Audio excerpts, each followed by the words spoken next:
Hi, this is Jennifer AJ. I just got a message from a friend, and in the last video, you know which one I'm going to trash or not. Now, this person asks what you do if I get this close enough if these move. Well, if you have some spongy stickers, you could use cut a square and use both. Or if you could find if the soap falls off, you could glue them back on. Well, let's say they fall off and you can't find them. Well, I will show you how. See, how is parts of cassette tapes and 8-track is a thing.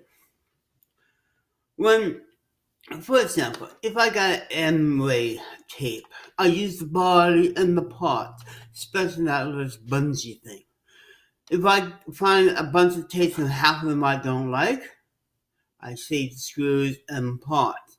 Always have a small container of parts because in the long time you can use them when needed. Now I'm using this and I got that one. Okay, here goes. This one's easy to pop, and the old easy to pop, and there. In this case, the fills will stay here. The reason the fill of these came off because the glue get old, and all you do in some of them is glue them back on here, put it back in, close it, tape it up. That's how you do it. And if you get a whole bunch of these over time, say if you got a bunch of 8-tracks that you don't like and they are falling apart. These things are very valuable for someone like me who keep cassette tapes and 8-tracks around. All you need, you take a tape and double tape and put it in, or find some really good glue and put this in.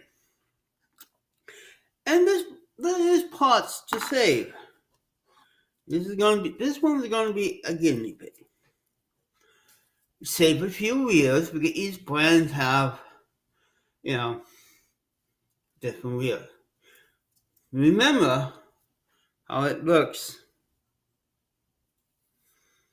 I did a video and Tom Millette video, I believe last year, of showing how to re-sprue these things. You have to be careful because each track has this really odd thing other than the cassette tapes. The cassette tapes, like tapes, go around one pole the other. This was around, and for some reason, if these wheels doesn't get clean, you put your finger press and it gets stuck, and you have these lines on the other side.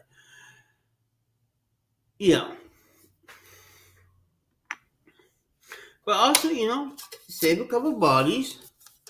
As I say, remember that one I showed you in the last one with the busted, where you could replace it, like so. Always have a few of each brand. Or if you have a lot of sponges type, which I'm going to take apart next, like this one, it's the same thing. Kind of notice the older they get, easier because over time, this welded plastic together get old and experience. Look what I found. This one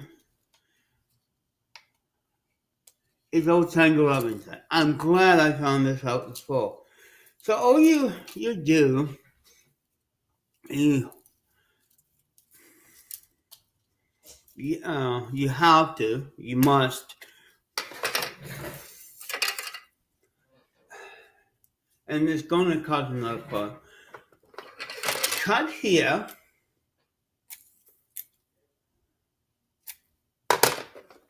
Line this up again. And then, you ever see a little tape on a cassette tape? And this is another different brand. Now, some of them have little plastic things, just like the cassette tape. For good measure, tape this back underneath, and tape here, and you just line it all up. Make sure there's no clinks, no nothing. This just takes time. If you have a one kind of HF or a song, you want, the next step is actually, when you get this point, is to make a recording of it. Now, it's almost wind up now. You take your bone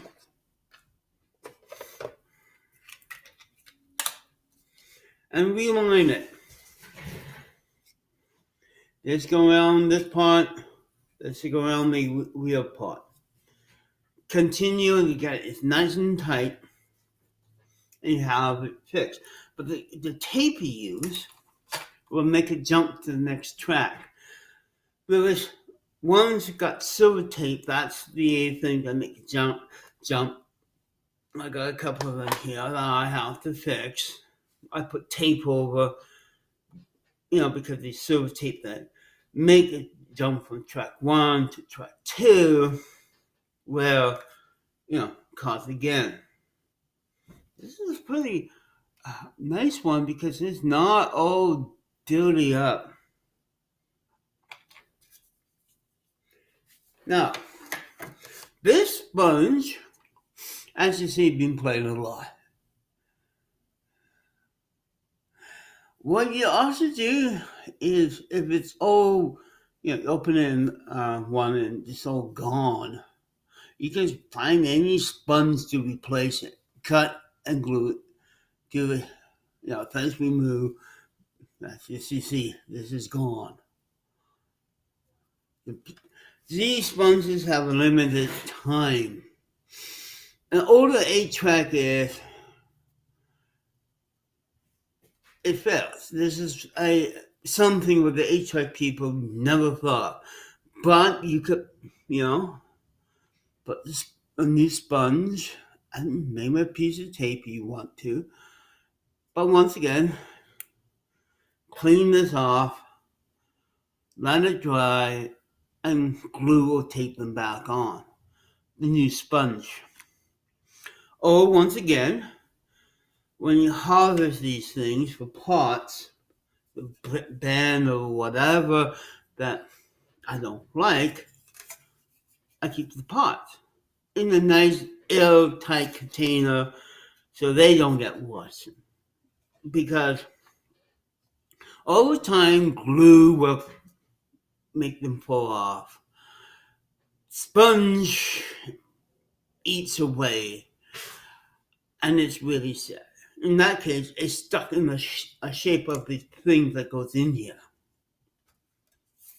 Very sad, but since this is now, let me see, 70s, it's now 2019. These things are really falling apart.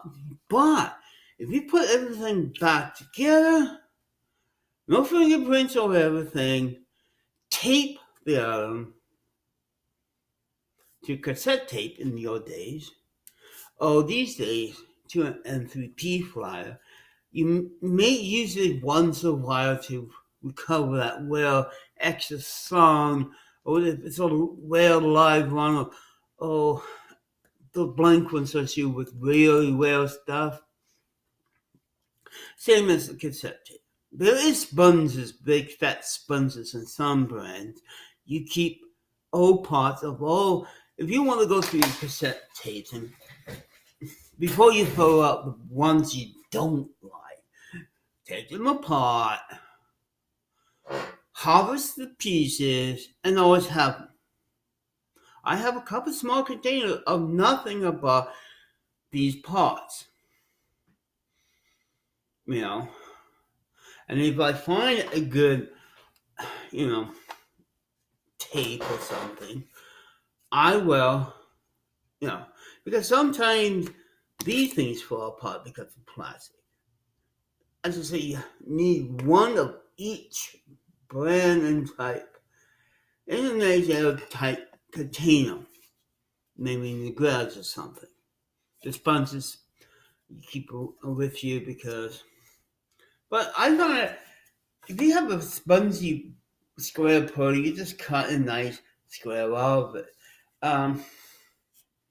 That's basically it. And as you see, this is just soap. And all you do is get the same type of soap and stick it on. That's it. That's all you need. Now, it may take the value of some whale 8 tracks down. But like cassette tapes, they do break down over time.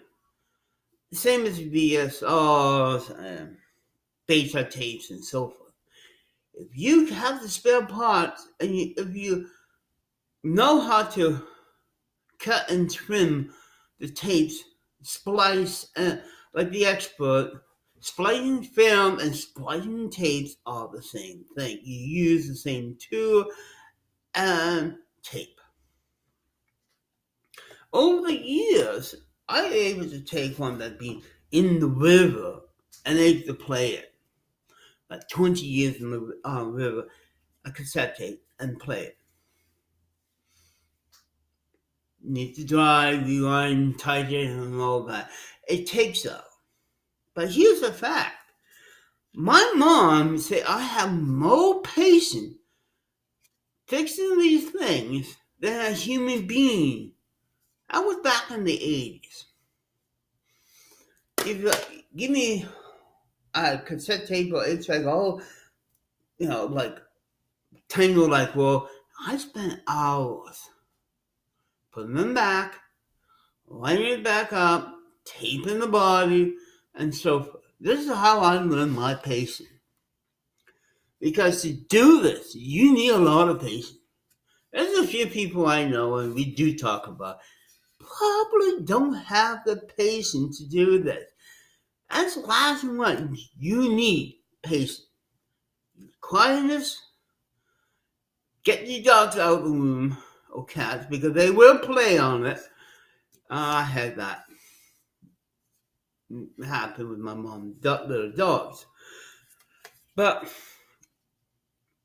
it's very, if you love this and have real stuff on it, I recommend 2. Because there is a lot of other little problems.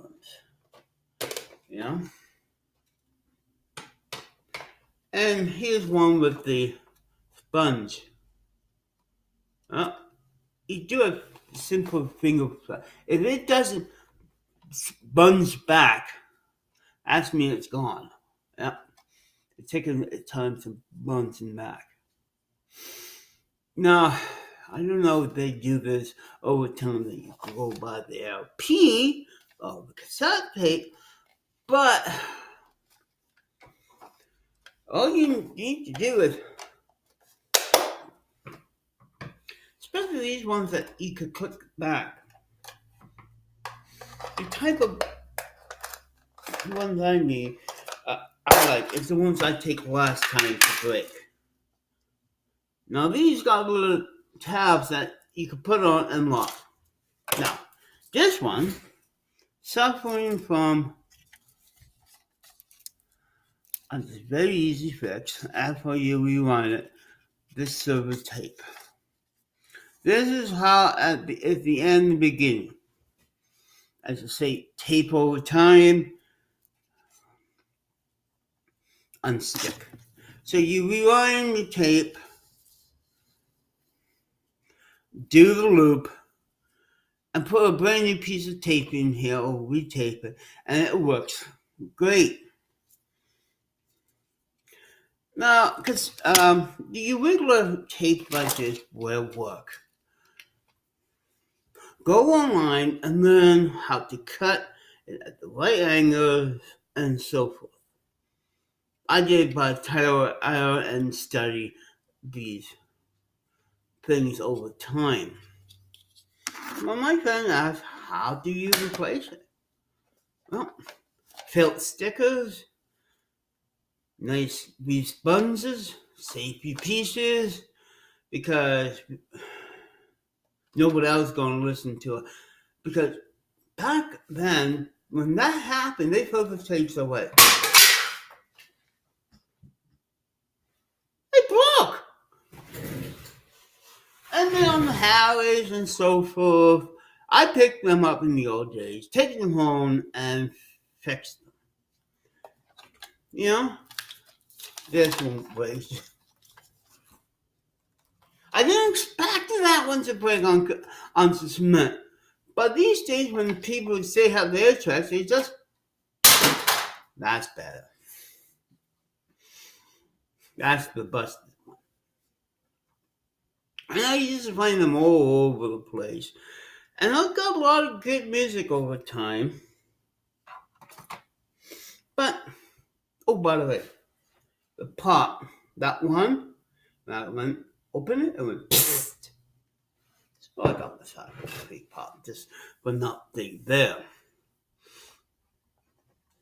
And the hard drive of that laptop works nicely.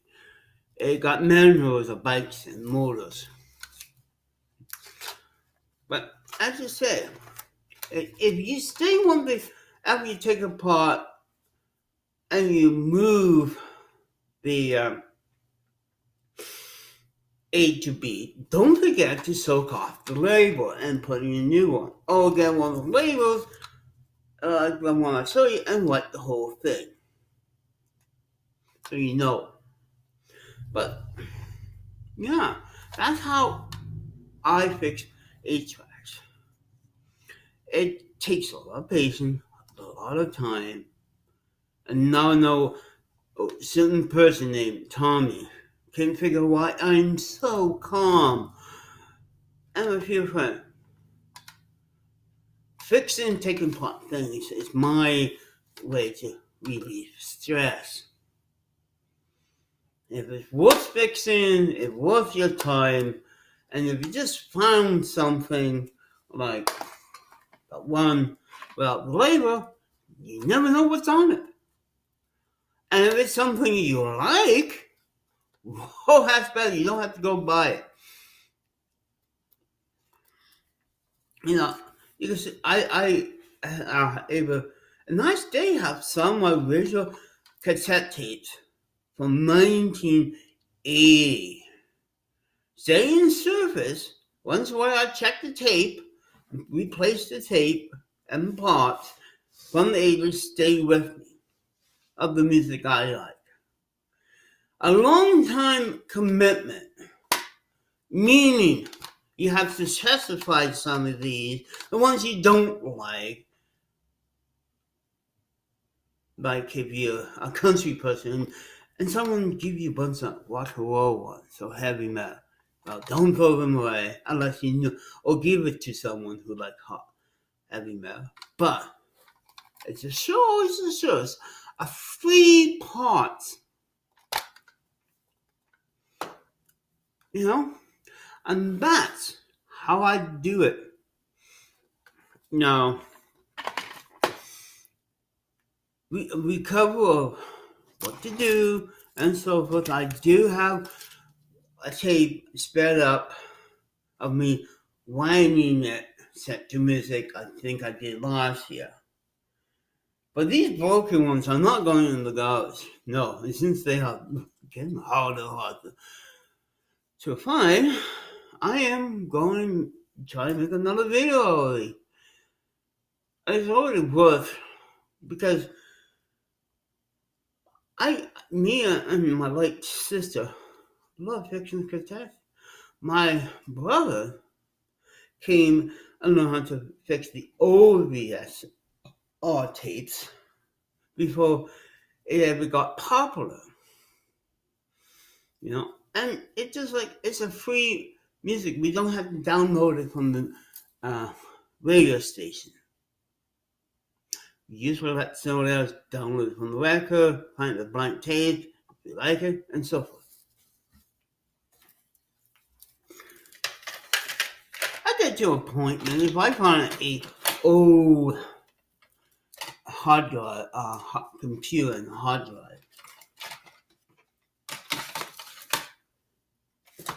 I have equipment to take old hard drive from PCs and so forth, and grab the people, music and movies.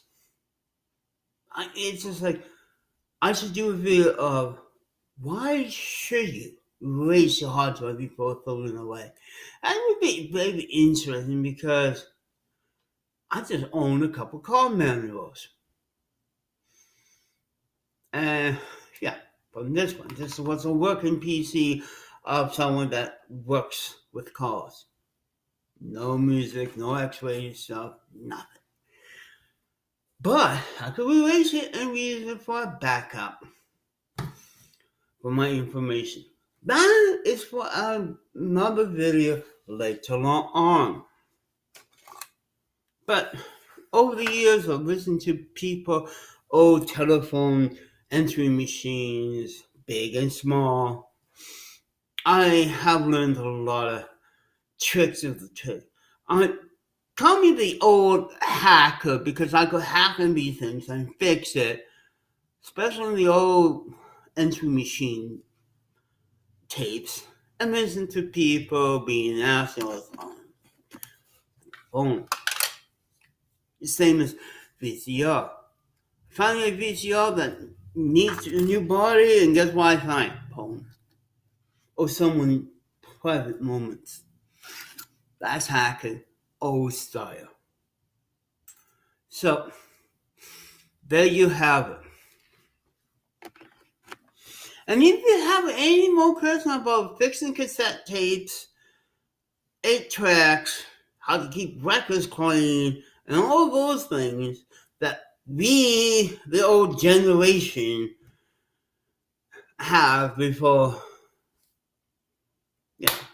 today's downloadable society, come and ask me a question on YouTube or my Facebook or whatever. Because this is a very interesting thing. Because if you keep your old media from breaking down in a long time, it could, if it becomes so rare and one of a kind, you make money. But again, it's but if 99% of the song and in this case, 4 songs got ruined, you still got the other part of the album for you. That's one thing with cassette. There's always 2 tapes, songs to act, but you still got the whole album to listen to. Now these days, if you iPod breaks, you have to buy a new one, and now all those from the iPod store for 99 cents, a waste of money. And putting broken 8 tracks was and still is a waste of money. Same with cassettes and so forth. I just found my little plastic and stay slip. I guess I have to go to my eye glasses place and get them to adjust. Now I don't have that piece of metal against my nose. So, bye everyone. Bye. And I may do a part 3 on this, on tapes and 8-track. If you always want to know how I keep mine alive. Staying alive, staying